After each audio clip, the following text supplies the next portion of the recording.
¿Qué tal, amigos? ¿Qué tal, fieles? Retransmitiendo estos ejercicios espirituales del día de hoy, jueves 26 de marzo. Te invito a iniciar con nuestra oración en el nombre del Padre, y del Hijo, y del Espíritu Santo. Amén. Señor Jesús, acudimos a ti como el venado busca corrientes de agua. Aunque con frecuencia te olvidamos, Señor, queremos venir a tu presencia. Tú nos esperas siempre con amor y nos tiendes tu mano para rescatarnos. Tú nos acoges con alegría y no tienes en cuenta nuestro olvido. Tú eres el que nunca falla, el amigo que está siempre disponible. Queremos estar a tu lado para aprender de ti, Señor, para gustar la vida que tú nos has ofrecido. Que este momento de oración nos permita adorarte y hacerte también nuestro ofrecimiento. Es tan bueno, Señor, abrirte el corazón. Permítenos estar a tu lado, necesitamos tu presencia sanadora, venimos heridos por el camino de la vida y solo tú puedes curarnos. Tu amor salvador nos recuerda que has asumido la cruz y el sufrimiento para rescatarnos de nuestros propios sufrimientos. Ven, Señor, a nuestro corazón. Rescátanos. Tú que has muerto para que nosotros tengamos vida. Toca nuestras heridas. Transfigúralas, Señor, para que podamos amar como tú, servir como tú, perdonar como tú.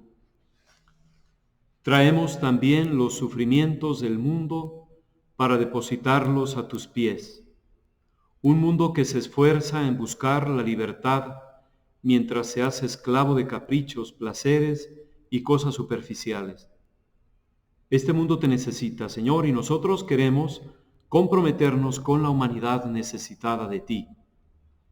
Queremos, Señor, compartirte a los demás, compartiéndonos. Hemos venido, Señor, a tu presencia. Aquí nos tienes. Transfigúranos, transfórmanos. Úngenos con tu Espíritu. Amén.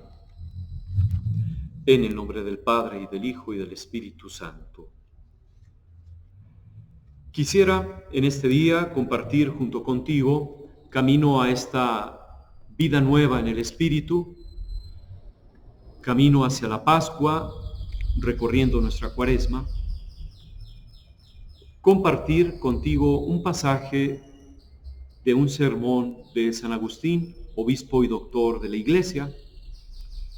Recordemos, San Agustín nació en África, en la ciudad de Tagaste, en el año 354, después de una juventud algo desviada doctrinal y moralmente.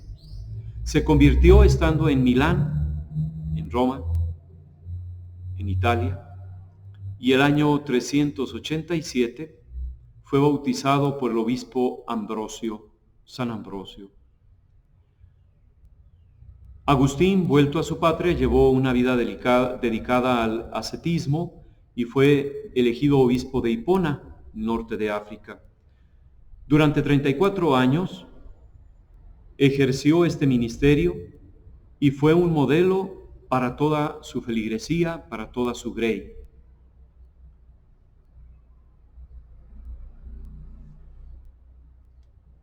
Vamos a ver de sus confesiones, del libro de las confesiones de San Agustín, en el libro 7, oh eterna verdad, verdadera caridad y carísima eternidad. Habiéndome convencido de que debía volver a mí mismo, penetré en mi interior, siendo tú mi guía, y ello me fue posible porque tú, Señor, me socorriste. Entré y vi con los ojos de mi alma. de un modo u otro, por encima de la capacidad de estos mismos ojos, por encima de mi mente, una luz inconmutable, no esta luz ordinaria y visible a cualquier hombre, por intensa y clara que fuese, y que lo llenara todo con su magnitud. Se trataba de una luz completamente distinta.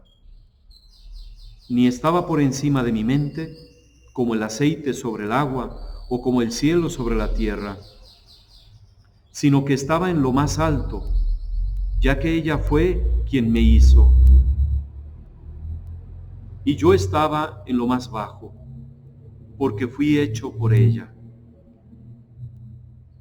La conoce el que conoce la verdad. Oh eterna verdad, verdadera caridad y cara eternidad. Tú eres mi Dios, por ti suspiro día y noche.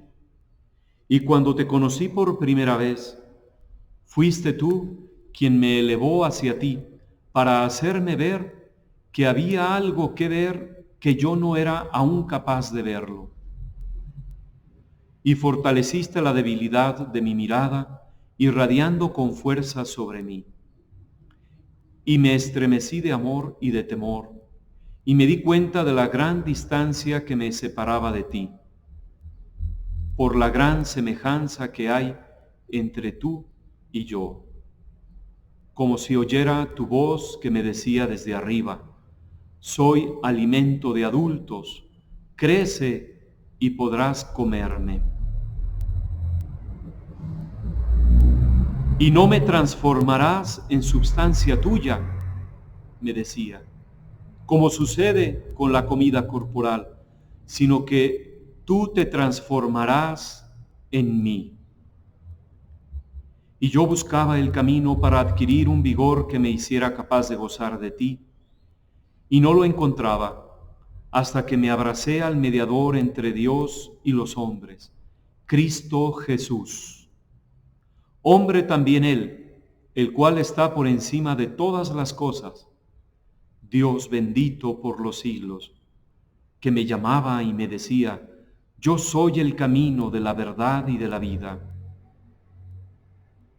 Y el que mezcla aquel alimento que yo no podía asimilar con la carne, ya que la palabra se hizo carne, para que en atención a nuestro estado de infancia se convirtiera en leche tu sabiduría, por la que creaste todas las cosas. Tarde te amé, hermosura tan antigua y tan nueva, tarde te amé. Y tú estabas dentro de mí y yo fuera, y así por fuera te buscaba, y deforme como era, me lanzaba sobre estas cosas hermosas que tú creaste. Tú estabas conmigo, mas yo no estaba contigo. Reteníanme lejos de ti aquellas cosas que si no estuviesen en ti, no existirían. Me llamaste y clamaste, y quebrantaste mi sordera. Brillaste y resplandeciste, y curaste mi ceguera.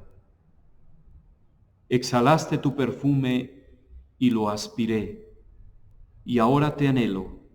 Gusté de ti, y ahora siento hambre y sed de ti. Me tocaste y deseé con ansia la paz que procede de ti.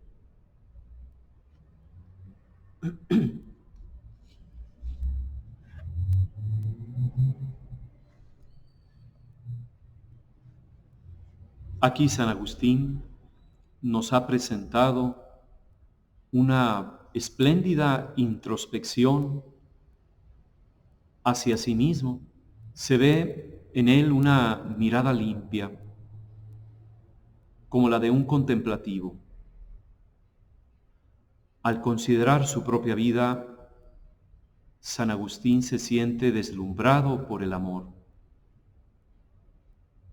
y empujado a dedicar cada una de sus energías, hasta la más pequeña, a la tarea de su conformación con Cristo.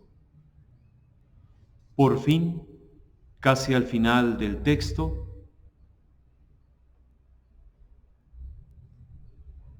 una pizca de melancolía, la pena de haber entendido tarde la invitación al amor.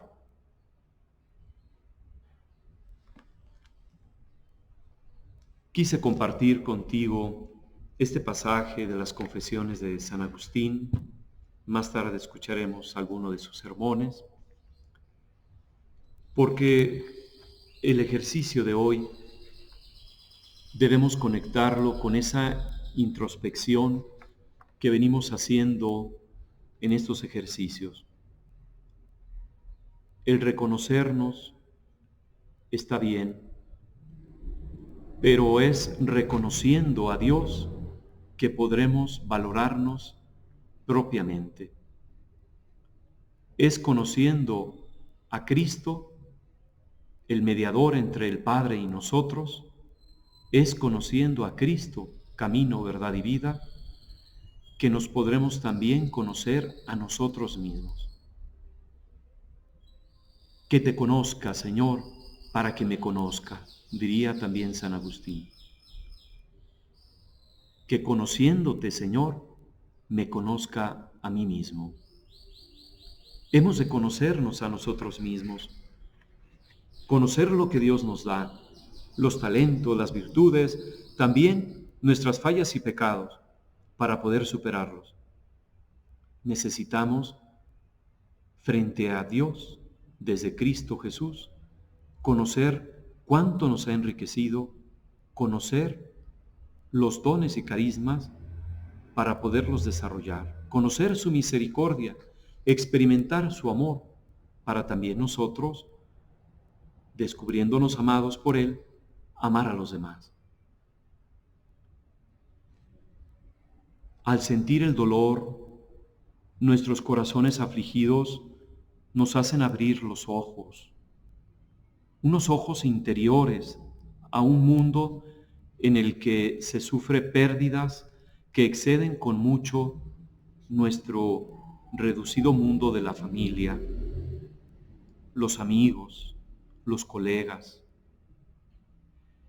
Es el mundo de los presos, de los refugiados, de los migrantes, de los enfermos, los niños que mueren de hambre, los innumerables seres humanos que viven atenazados por el miedo. Entonces el dolor de nuestros corazones y de los corazones de aquellos que son nuestros hermanos nos conectan con el llanto y con el gemido de una humanidad sufriente. Son los corazones que gimen y nos conectamos con ellos. Nuestro lamento se hace aún mayor que nosotros mismos. Pero en medio de todo este dolor se alza una voz realmente extraña, llamativa y sorprendente.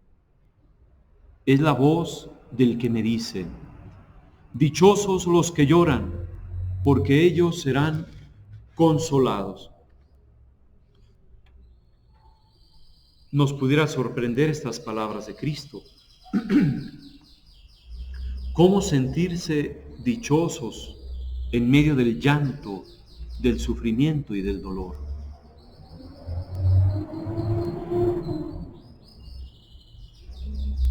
Pareciera en un momento como si Cristo, en aquellas bienaventuranzas, felices los que lloran, felices los que padecen hambre y sed, felices los que a causa de promover la justicia son perseguidos, dichosos aquellos que son perseguidos hasta muerte. Alégrense, regocíjense.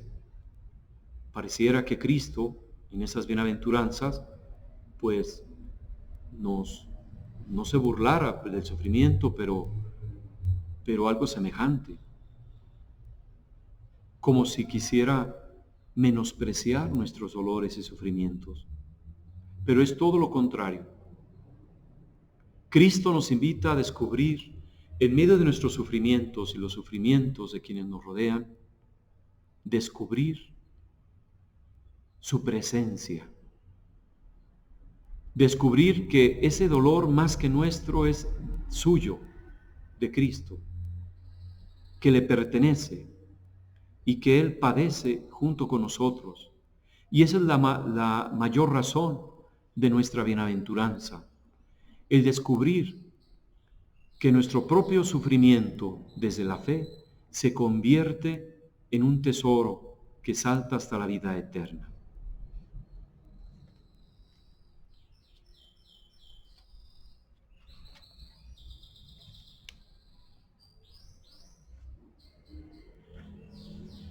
Escuchando al mismo San Agustín,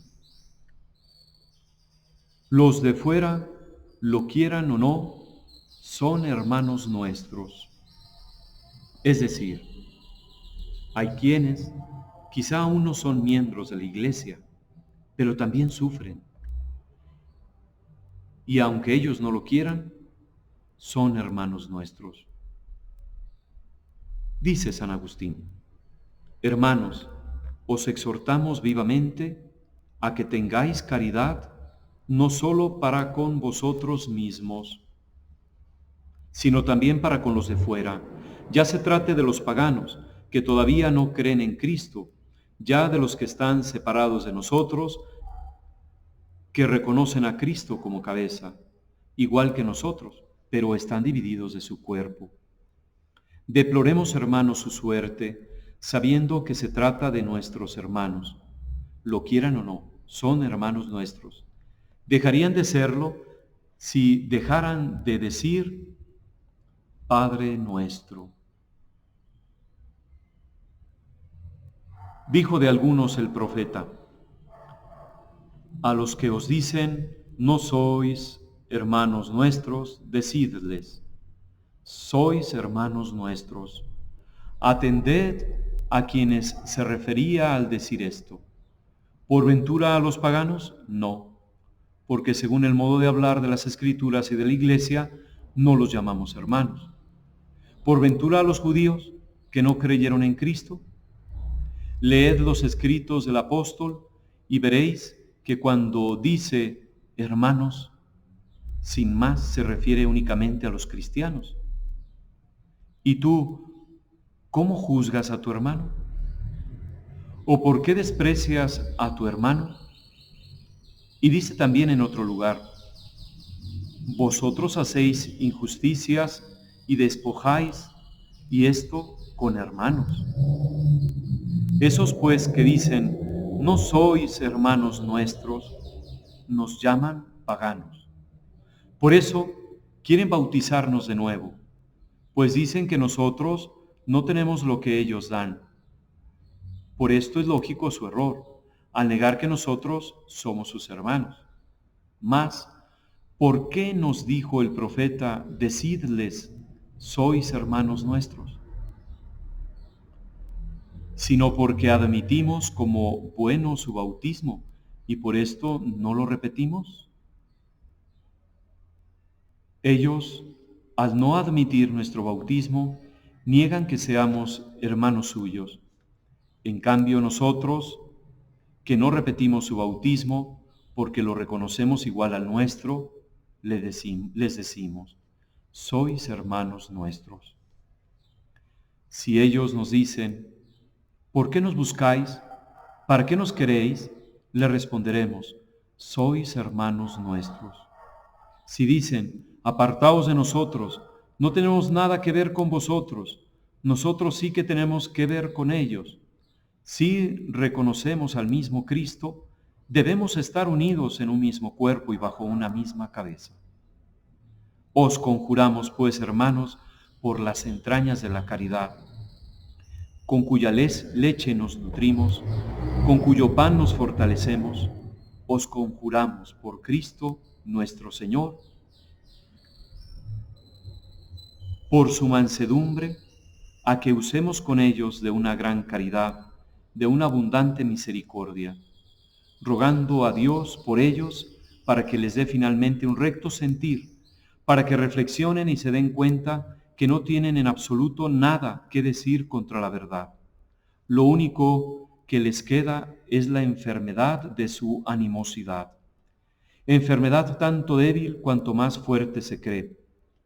Oremos por los débiles, por los que juzgan según la carne, por los que obran de un modo puramente humano, que son, sin embargo, hermanos nuestros, pues celebran los mismos sacramentos que nosotros, aunque no son nosotros y no con nosotros, que responden un mismo amén que nosotros, aunque no con nosotros. Prodigad ante Dios por ellos lo más entrañable de vuestra caridad. Tomado de los comentarios de San Agustín Obispo sobre los salmos, del Salmo 32. Los de fuera, lo quieran o no, son hermanos nuestros.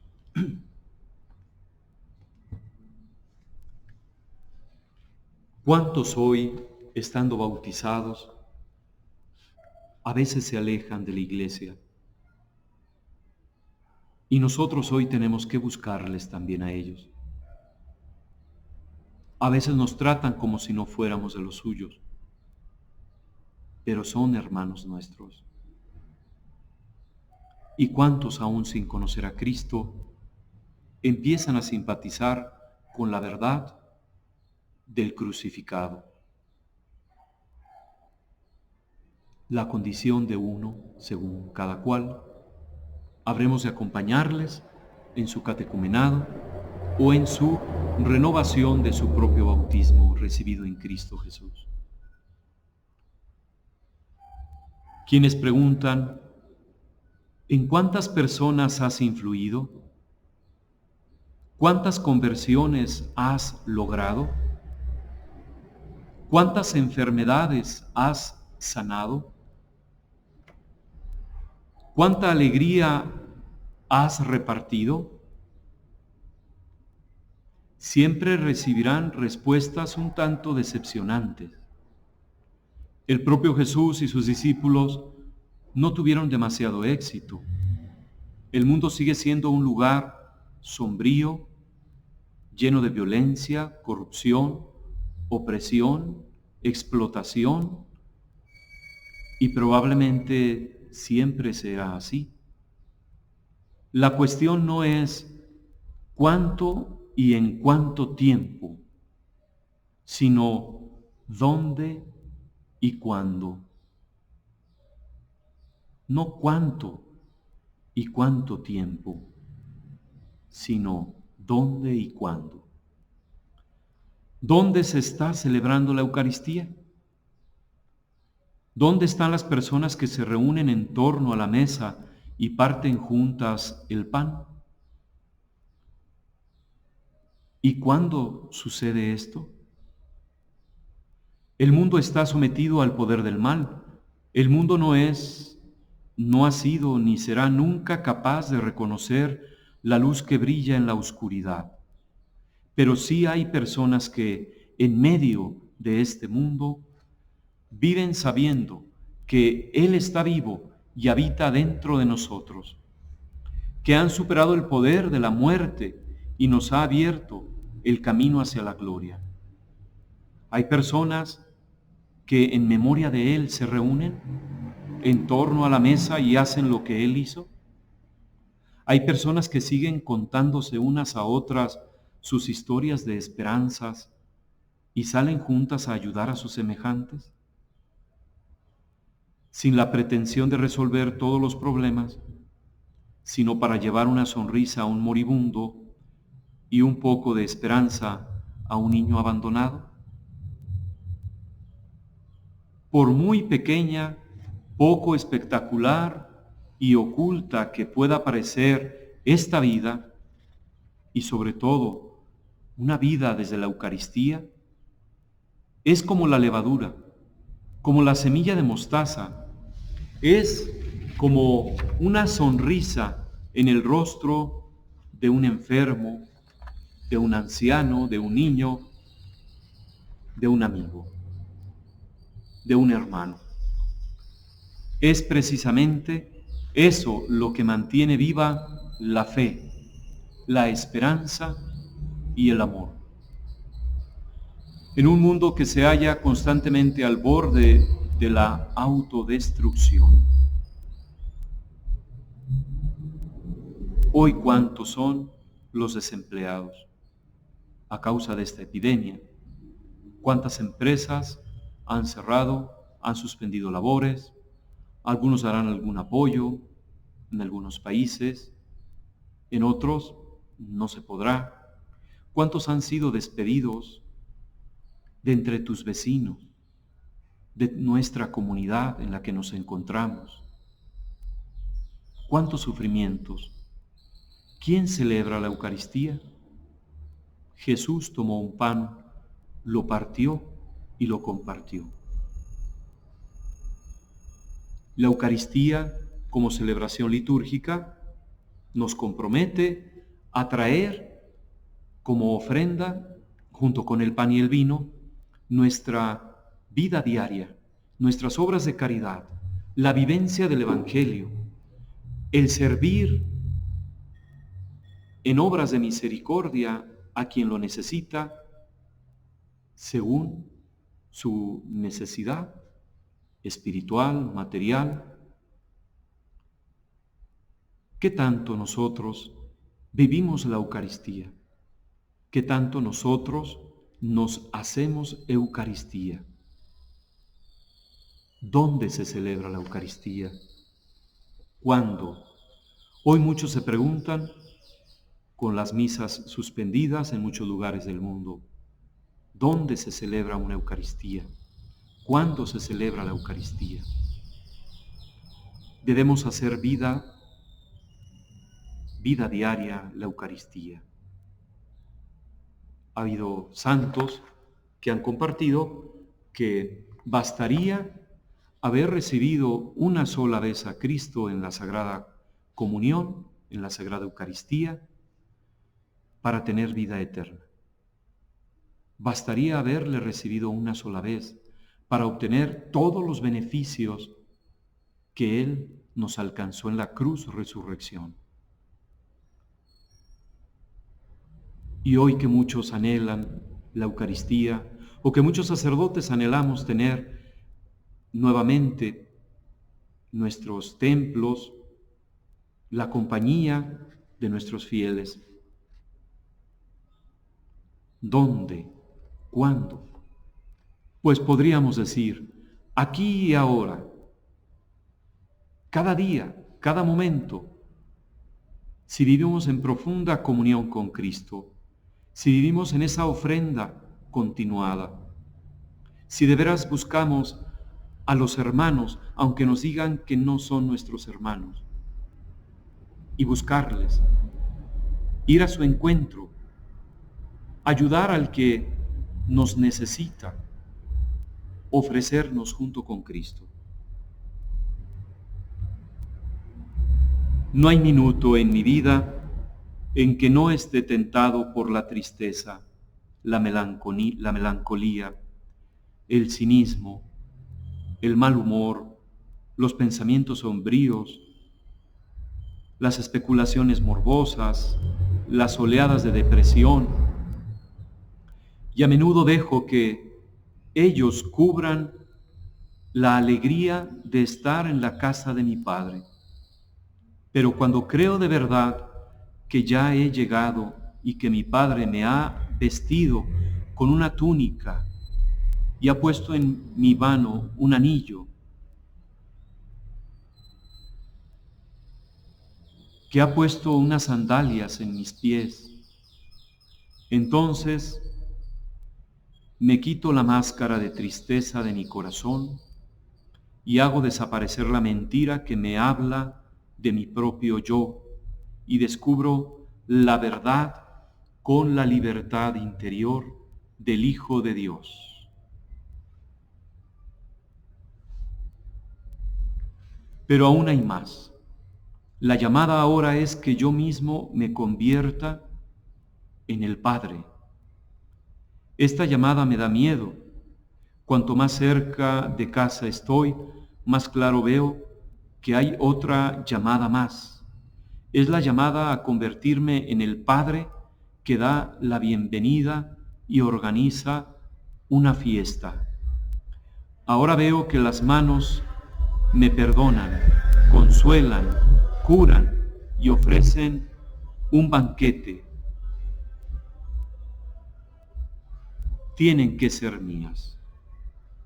Tienen que ser mías esas manos del Padre.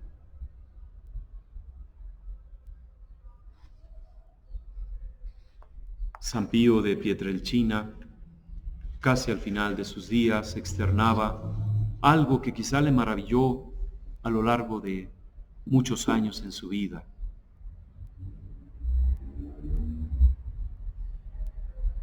Estar en Cristo, estar en profunda comunión en Cristo, pero también cerciorarse, palpar la presencia fuerte de Cristo en Él mismo. He estado contigo y tú estás conmigo, siempre has estado conmigo. La vida que vivimos nos la ha dado Dios.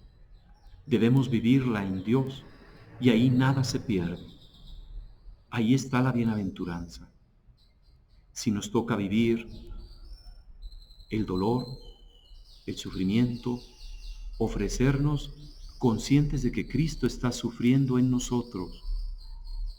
Si nos toca padecer hambre, padecer desempleo, si nos toca padecer necesidad, descubrir que es Cristo necesitado el que vuelve a estar más estrechamente unidos a nosotros, unido a nosotros.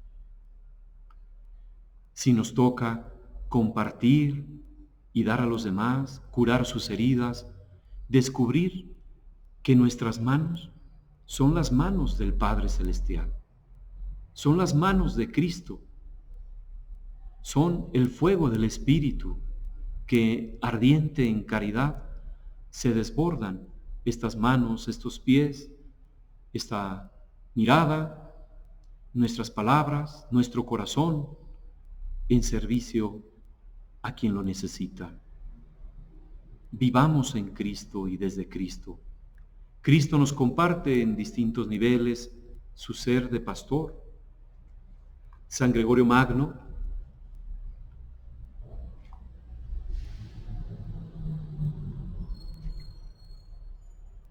nos comparte en ocasiones las exigencias de un pastor.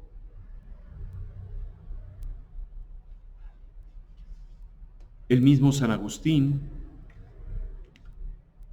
en su sermón sobre los pastores, dice: la iglesia crece como una vid y se extiende por toda la tierra.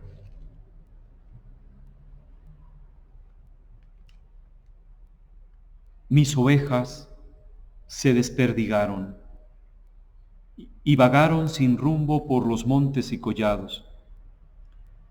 Mis ovejas se dispersaron por toda la tierra.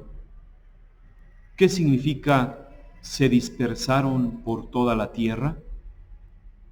Quiere decir que buscando los bienes del mundo apetecen la gloria eterna.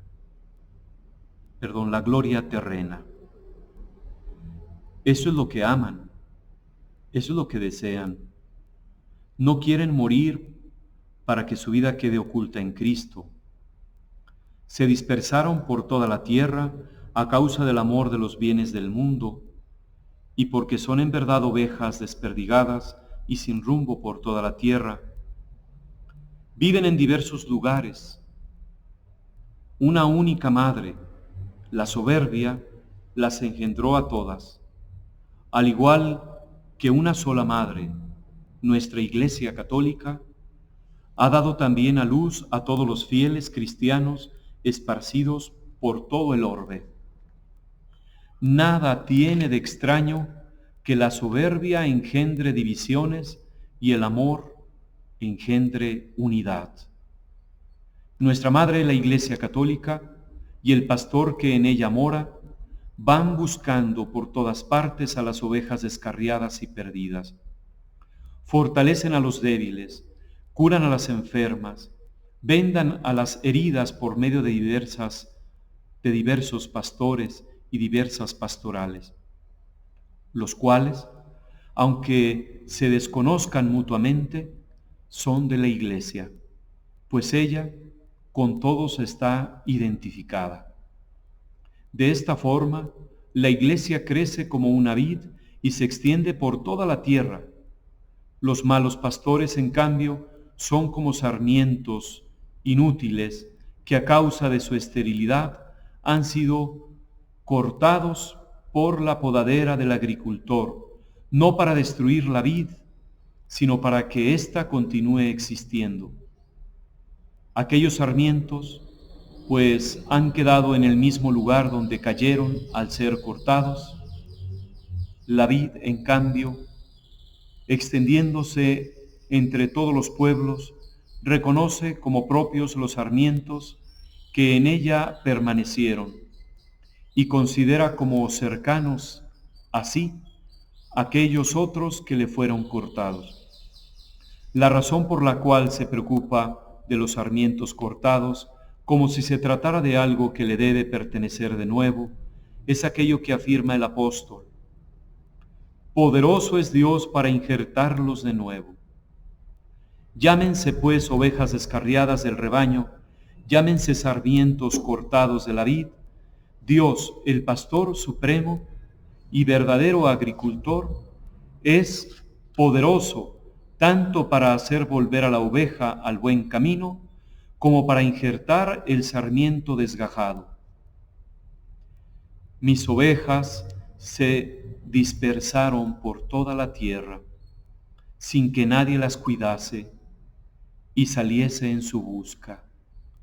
Ninguno, en efecto, de entre aquellos malos pastores, fue tras ellas. Ningún hombre salió en su busca. Por eso, pastores, escuchad la palabra del Señor. Lo juro por mi vida, oráculo del Señor. Fíjate cómo empieza. Es como si se tratara de un juramento que hace el mismo Dios, poniendo a su propia vida como testigo. Lo juro por mi vida, oráculo del Señor, palabra del Señor. ¿Y quiénes son los pastores que han muerto? Aquellos que buscaban sus intereses personales, no los de Cristo Jesús. Se encontrarán otros pastores que sin buscar sus intereses personales busquen los de Cristo Jesús. Los hay sin duda, y los encontraremos, porque ni faltan ahora, ni faltarán nunca.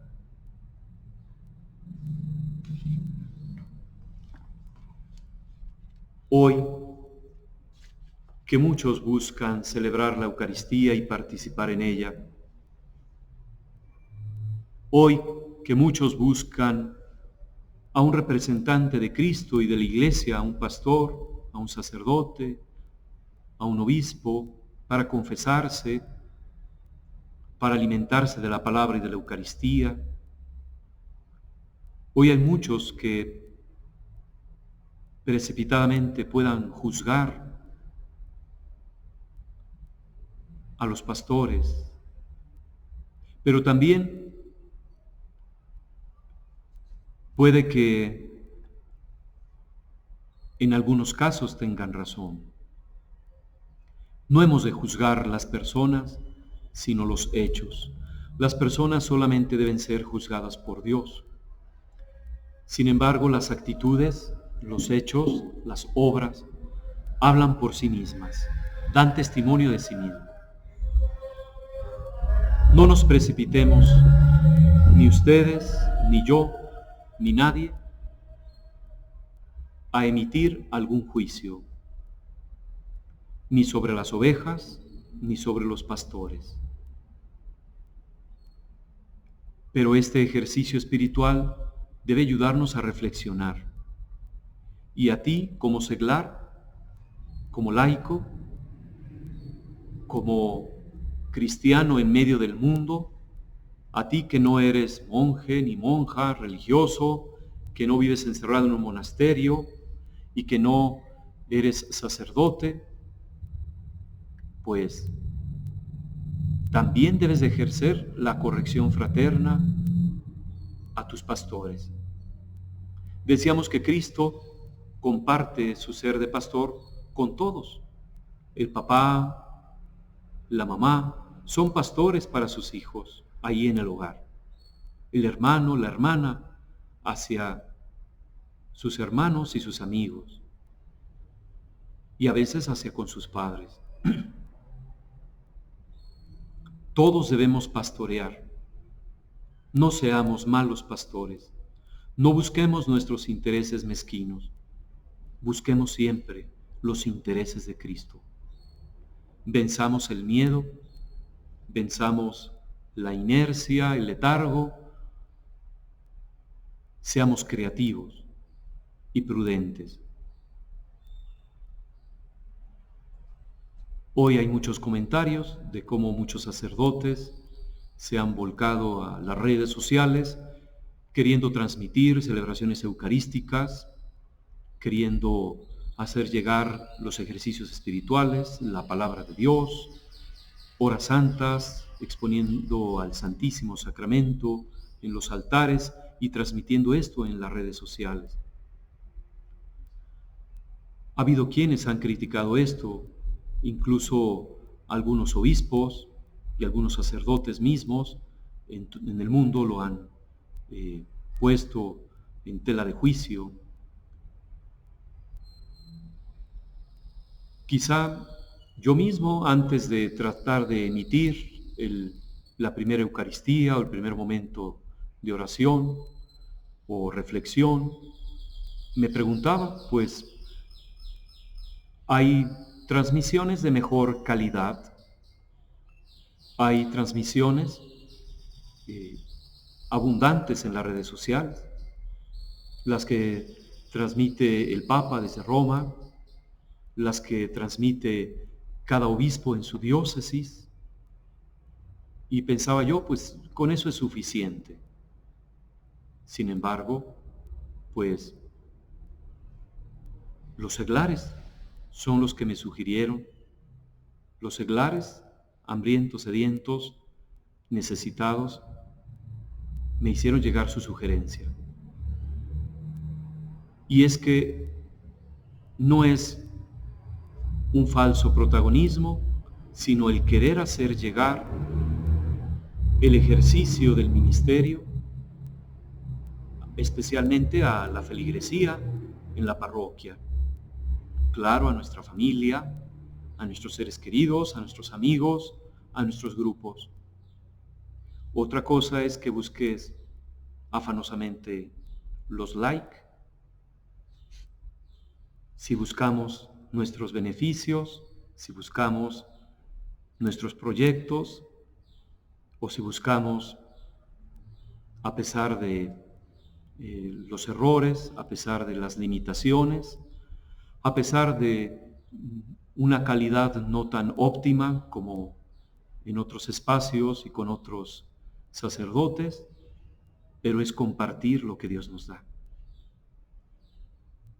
Tenemos los dos extremos, uno y otro. No nos precipitemos en juzgar, pero evaluémonos. Evaluémonos todos y cada uno, porque queremos un bautismo renovado, un matrimonio renovado, una familia renovada, un sacerdocio renovado, sacerdotes renovados, obispos renovados y el mismo Papa renovado, camino hacia la Pascua. Todos vamos en esta ruta cuaresmal, un camino de conversión, todos, todos, todos. Apropiémonos la justificación de Cristo. Los primeros capítulos de la carta de San Pablo a los romanos son como un cielo oscuro, lleno de nubarrones, lleno de tempestad, entenebrecido el cielo. Así es el panorama de los primeros 2 capítulos y parte del tercero de la carta de San Pablo a los Romanos. Pero en el tercer capítulo, al llegar al versículo 21, es como si se empezaran a abrir los cielos, como si las nubes se empezaran a despejar y pasara ya la luz del sol, el calor, y entonces llegara la calma. Es así el capítulo tercero y versículo 21 de la carta de San Pablo a los Romanos. Si en los primeros capítulos San Pablo denuncia la maldad, denuncia el pecado, denuncia la rebeldía y la obstinación de la criatura humana, heredado del viejo Adán, toda esa costumbre, esa concupiscencia. Pero llega el versículo 21 del capítulo tercero de la carta de San Pablo a los Romanos, repito, y dice: pero se ha ahora manifestado la justicia de Dios. Ahora se ha manifestado la justicia de Dios. Cuando escuchamos justicia, pensamos inmediatamente que se refiere al juicio de Dios, que nos va a poner en una balanza y evidentemente no la libramos, ninguno. Frente a Dios nadie la libra. Por sus propios méritos, nadie. Por sus propias obras, nadie, absolutamente nadie. Pero la justificación se llama en Dios misericordia. Misericordia. Se ha manifestado la justicia de Dios. Es decir, nos envía a su Hijo, su unigénito, que tomando nuestros pecados y nuestras miserias, se ofrece en el patíbulo de la cruz y nos manifiesta un amor liberador. Y nos dice Jesús, un te amo para la eternidad. Su misericordia es infinita, eternamente más grande que todos nuestros pecados y los pecados de toda la humanidad junta. Solo falta que con un acto de fe y de apropiación hagas tuyo esa justificación. Lo justo, por ejemplo, un vaso, decimos, un vaso con agua, este no está justo porque está muy vacío. Estaría justo si se llenara de agua, pero no lo está. Si lo llenáramos de agua, hasta lo justo. Nosotros solos no podemos dar la medida justa. Solamente hay un justo, Jesucristo, el Dios hecho hombre. Él no tuvo jamás pecado alguno. Jesucristo en su persona humana es Dios. Perdón, en su naturaleza humana, su persona es divina. En su naturaleza humana jamás tuvo pecado alguno. Su persona es divina, la segunda de la Santísima Trinidad, el Verbo. Pero jamás tuvo pecado alguno. Es por eso que Él puede cargar sobre sí los pecados y hagamos un intercambio, como sugiere San Bernardo, que entreguemos al pie de la cruz nuestra carga de pecado y nos dejemos empapar con la sangre del Cordero, limpiar, purificar con su sangre y apropiándonos de esa justificación, llevar la única carga de hacer todo el bien que podamos. Ya no quitar nuestra mirada de nuestros pecados, para que no olvidemos de lo que hemos sido capaces, no de manera angustiosa o depresiva, pero sugiere San Bernardo, tener fija nuestra mirada ya no en nuestros pecados, ya no tener nuestra mirada fija en Cristo y cargar el afán de hacer todo el bien. A Cristo le dejamos la carga de nuestros pecados y nosotros llevar ese afán de hacer todo el bien. Y juntamente con la mirada fija en Cristo, tener nuestra mirada fija en lo que hemos sido capaces de hacer. Un intercambio de misericordia y salvación. Si tú confiesas con tu boca y crees en tu corazón que Jesús es el Señor, la salvación es tuya. Pero una fe sin obras es una fe muerta. Confesar a Jesús como Señor, debemos confesarlo, viviendo nuestra conversión. Tarde te amé, hermosura soberana, tarde te amé. Hagamos a un lado las nostalgias, los remordimientos y solamente hagamos todo el esfuerzo, pongamos todo nuestro esfuerzo en hacer todo el bien que podamos. Celebremos la Eucaristía, celebremos nuestra oración. Es verdad, ustedes los seglares son muy creativos, tienen a veces cualidades mucho más grandes que los mismos sacerdotes. Sí, pero sin sacerdotes no hay Eucaristía, y sin Eucaristía no hay iglesia. Sin embargo, tú tienes el sacerdocio común, y debes ejercitarlo en tu casa, en tu hogar. Leer la palabra de manera orante, como hemos venido exhortándote cada día, la lección divina. Lectura, meditación, oración, contemplación, y a veces se agrega el acción también, el compromiso. Te invito a concluir este día de ejercicios consagrándonos a la Santísima Virgen María. Oh Señora mía, oh Madre mía, yo me ofrezco enteramente a ti y en prueba de mi filial afecto te consagro en este día y para siempre mis ojos, mis oídos, mi lengua, mi corazón, en una palabra todo mi ser. Ya que soy todo tuyo, oh Madre de bondad, guárdame y defiéndeme como cosa y posesión tuya. Amén. El Señor esté con ustedes y con tu espíritu. La bendición de Dios Todopoderoso, que es Padre, Hijo y Espíritu Santo, descienda sobre ustedes y permanezca para siempre. Nos vemos, primeramente Dios, el día de mañana. Hasta luego.